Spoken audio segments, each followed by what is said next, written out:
자, 9번째 선 한번 가보도록 하겠습니다. 댓글 컨텐츠고 영상 제목: 전 점주인차 자가로 편의점 운영 중인데 야간 미영업으로 하루 매출 200초만 팔아서 정상금 1200만원 정도 받습니다. 전 잘된 케이스네요 라고 적어주셨습니다. 근데 이거 잘된 케이스로 봐야 되는지 모르겠네. 편의점 하루 매출 200이면 잘 나오는 거 맞아요. 요즘에 편의점 150도 안 나오는 데 많기 때문에. 예. 뭐 요즘에 편의점 차이지 마라, 안 좋다, 그 현재 편의점 창업하신 분들도 편의점 지옥이다, 나 편의점하고 후회한다, 이런 영상들 진짜 많거든요. 근데 진짜 안 좋아요. 그 엄살 피우는 게 아닙니다. 정말로. 편의점 창업 방식이 두 가지거든요. 본부 임차인이 있고 점주 임차인이 있습니다. 이분이 지금 점주 임차라고 얘기했잖아요. 그럼 점주 임차부터 설명드리면, 점주 임차가 뭐냐면 점주가 직접 건물주하고 이 부동산 건물 계약을 한 겁니다. 이 말은 뭐냐면 건물주가, 그러니까 건물주하고 이제 점주님이 건물주한테 자기가 진짜 임대차 계약이 있죠. 뭐 보증금이나 월세 같은 것들, 그래 직접 계약한 거예요. 그래서 본부 임차보다는 창업비가 많이 듭니다. 그래서 저렇게 점주 임차 하면 창업비가 못해도 한 큰 거 한 장 이상은 들어갑니다. 1억 넘게 들어가요. 더 들어갈 수도 있습니다. 광역시고 이러면 한 1억 한 4, 5천 정도 들어갈 겁니다. 큰 돈 들어가죠. 본부 임차는 뭐냐? 편의점 본사에서 임대차 계약을 건물주하고 따로 맺는 겁니다. 점주는 그냥 몸만 들어가는 거예요. 몸만 들어가서 이제 가게 이제 인테리어비나 보증금만 내면 되는 겁니다. 창업비를 적게 되죠. 대신에 뭐가 안 좋냐면 이제 정산할 때 정산비를 적게 받습니다. 본사가 좀 많이 가져가요. 왜냐면 본사가 투자한 게 있잖아요. 이게 차이가 있습니다. 점주 임차로 하신 거 보니까 이분은 아마 창업비를 굉장히 많이 지불하신 겁니다. 진짜 큰 돈 들인 거예요. 야간 미영업은 뭐냐면 이제 편의점이 보통 24시간 영업인데 이분은 제가 보니까 야간 근무는 안 하신 것 같아요. 보통 야간 근무가 이제 00시부터 06시까지. 그러니까 지금부터요, 지금부터. 지금 00시 17분이잖아요. 그러면 06시까지 이제 편의점 문을 열지 않는 거. 그럼 18시간 운영하는 거예요. 18시간. 이렇게 계약을 할 수도 있어요. 근데 웬만한 편의점은 그렇게 안 되고요. 제 생각에 이분이 이마트24 쪽에 창업하지 않았을까 생각을 해봅니다. 이마트24는 이걸 허용을 해줘요. 저도 알아보니까 GS25나 CU 같은 것은 허용 안 해줄 겁니다. 네. 물론 여러분 편의점 가보면 야간에 이제 문 안 여는 곳도 있어요. 근데 그런 편의점은 보통 공단지역, 인구가 적다거나 시골이나 좀 외딴 데 있죠. 이런 데는 뭐 밤에 열어봐야 손님이 없으니까 그런 곳은 이제 미영업을 하긴 해요. 근데 일반적인 주택이나 상권이 있는 곳은 보통 24시간입니다. 여러분 아파트 단지에 보면 새벽에 문이 안 여는 거 본 적 있어요? 없을 겁니다. 아니면 보통 시내나 1인 가구 많은 지역 이런 데 막 밤에 문 잠겨 있고 이런 거 본 적 있어요? 없을 겁니다. 보통은 공업단지나 외곽지역 이런 곳은 야간 미영업 하는 곳이 있을 거예요. 제 생각에 이분이 내가 봤을 때는 이마트24인 것 같아. 이마트24. 하루 매출 200초만 팔아서 정상은 1200 정도 받습니다. 야간 운영을 안 하는데 매출 정도 나오면 진짜 잘 나온 거죠. 잘된 케이스다. 근데 안 좋아하시면 안 돼요. 안 좋아하시면 안 됩니다. 만약 이렇게 해가지고 5년 6년 유지가 되면 괜찮은 거 맞아요. 근데 그 전까지는 봐야 됩니다. 만약에 내가 지금 차리고 있는 데가 매상이 잘 나와. 근데 만약에 내가 차리고 있는 근거지에 내 경쟁 가치가 생기면 어떡할 겁니까? 편의점이 무서운 게 뭐예요? 내 반대편에 창업하는 거 막을 수가 없습니다. 이게. 네. 같은 브랜드는 거리 제한이 있지만 타 브랜드는 거리 제한이 크게 없어요.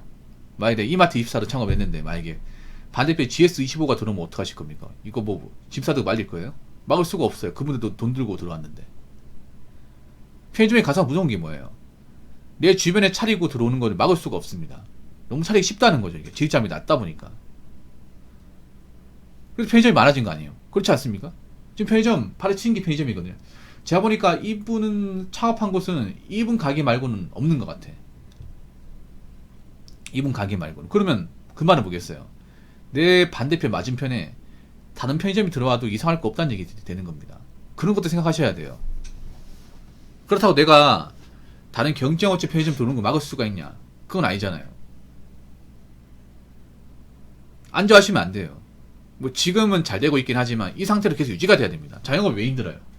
자영업이 뭐 오픈빨이나 아니면 이제 처음 가게 열었을 때는 잘 된단 말이에요. 잘 되는 게 있단 말이에요. 근데 이 잘 되는 게 계속적으로 유지가 안 됩니다. 계속적으로. 내가 지금 오픈빨이 잘 되는 게 5년씩 유지가 되면 자영업 괜찮단 말입니다. 근데 보통 오픈빨이라는 게 길어야 한 6개월? 보통은 3달? 요즘에는 오픈빨도 많이 없다고 하더라고요. 왜냐면 그만큼 소비가 위축되다 보니까 사람들이 뭐 가게 개업해도 관심도 안 가져 이게. 여러분도 그런 경우 있지 않나요? 길 가다 뭐 어디 개업했는데 아 저기 개업했으니까 한번 시켜 먹어야겠다 이 생각보다 아 그냥 개업했구나 그냥 지나치고 마는 거예요. 그런 경우 있지 않습니까? 요즘에 그런 분들이 많아요. 뭐 개업을 하든 말든 내가 지금 먹고 살기 힘들어 죽겠는데 무슨 뭐 저기 눈에 들어오겠어. 그리고 요즘에 오픈발도 크게 뭐 영향을 안 끼치는 것 같아요. 정말 싸게 파는 게 아닌 이상은. 이분도 내가 보니까 편의점 창업한 지 얼마 안 됐어. 분명히 얼마 안 됐을 겁니다. 근데 앞으로 편의점 운영한다고 보세요. 내 근처에 편의점 경쟁업체가 생기는지 안 생기는지. 이게 생기면 낭패예요. 생기면 내가 지금 매출 나오는 거를 반대편 편의점으로 좀 넘가줘야 됩니다. 우리가 알아야 할 게 뭐냐 하면 편의점이 많아진다고 손님이 많아지는 게 아닙니다. 그냥 기존에 왔던 손님이 짜갈려지는 겁니다. 편의점은 우리가 알아야 될 게 뭐냐면 오는 사람만 옵니다. 안 가는 사람 안 가요. 그러면 기존에 왔던 사람들이 만약에 내가 갔던 편의점에 반대편에 또 편의점 생기면 그쪽으로 안 간다는 보장이 없어요. 편의점은 그게 변수입니다. 그게 변수. 내가 지금 하고 있지만 그나마 잘하고 있지만 내 경쟁업체가 지금 입점하는 것을 막을 수가 없다는 거. 뭐 지금도 편의점 알아보는 사람도 있습니다. 하겠다고.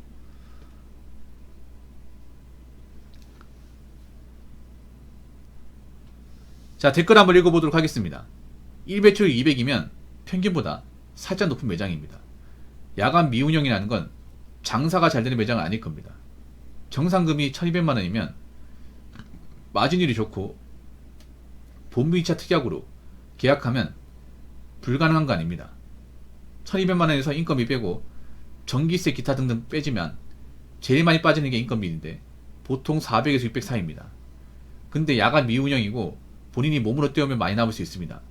결론은 매출은 그럭저럭 특별하지 않은 매장이지만 본부 2차에 정산의 특약으로 계약하면 불가능한 거짓말은 아니라는 겁니다. 라고 적으셨습니다. 그러면 이분은 그래도 다른 편의점보다는 낫다는 얘기네요. 보니까 야간 미용영을 하는 거 보니까 야간 술손님이 별로 없나 보다. 술손님이 보통 이제 야간 운영하는 것은 술손님이 많거든요. 사실 편의점은 술손님이 많아야 됩니다. 물론 술손님 때문에 각종 이제 범죄나 빌런들이 많이 생기는 건데 편의점에서 가장 마진이 높은 게 맥주하고 이제 안주거리입니다. 안주거리 이걸 많이 팔아야 되거든요. 담배는 마진율이 거의 없습니다. 담배는 진짜 마진이 없어요. 보통 편의점에서 이제 그 마진 높은 게 보통 하이네켄, 아싸이, KGB 같은 좀 비싼 맥주 있잖아요.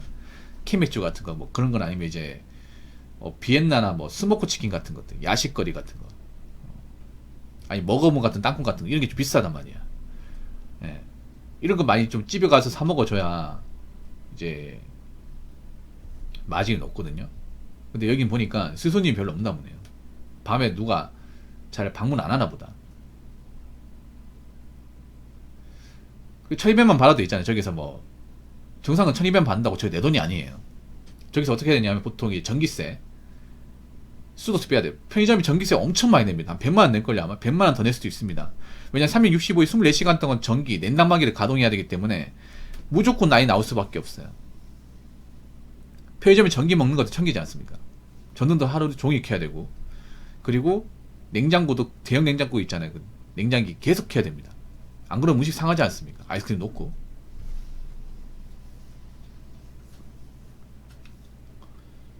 그 한 100만원 들 거예요. 편의점마다 다르겠지만. 그리고 이제 뭐 세금 같은 것도 있죠. 세금도 내야 되고. 그리고 알바생들 인건비 내야 되고. 네.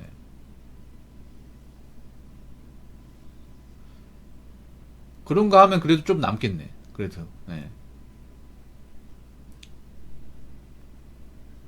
그리고 폐기 버리는 거, 그 폐기 처리하는 것도 돈 들거든요. 예, 그런 것도 있으니까 엄청 많이 남진 않겠지. 그래도 남겠네요. 근데 이 상태로 계속 유지가 되면 다행인데, 만약에 또 다른 경쟁업체 생기면 또 안 될 수도 있는 거죠, 이게. 아무튼 이분이 만약에 돈을 많이 벌려면 근무를 많이 해야겠네, 근무를. 근데 요즘에 뭐 편의점 차린 분들 중에 근무를 적게 하는 분들이 없어요. 요즘에 막 하루 근무 시간 14시간, 15시간 이렇게 하는 분도 있다 보니까. 또 이 얘기 듣고 또 편의점 하면 괜찮네 이 생각하시면 안 됩니다. 이것도 봐야 돼요. 이분도 앞으로 계속 잘 됐지 아니면 나중에 또 경쟁업체 들어가지고 힘들어질지 지금 봐야 됩니다.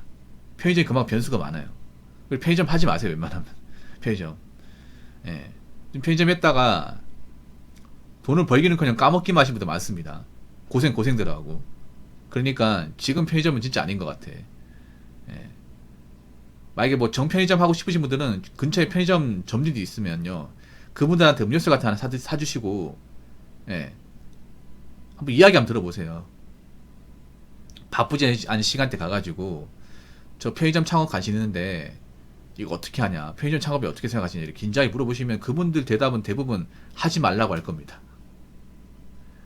어, 분명히 하지 말라고 할 겁니다. 아시겠죠? 자, 이상으로 9번째 썰 마치도록 하겠습니다.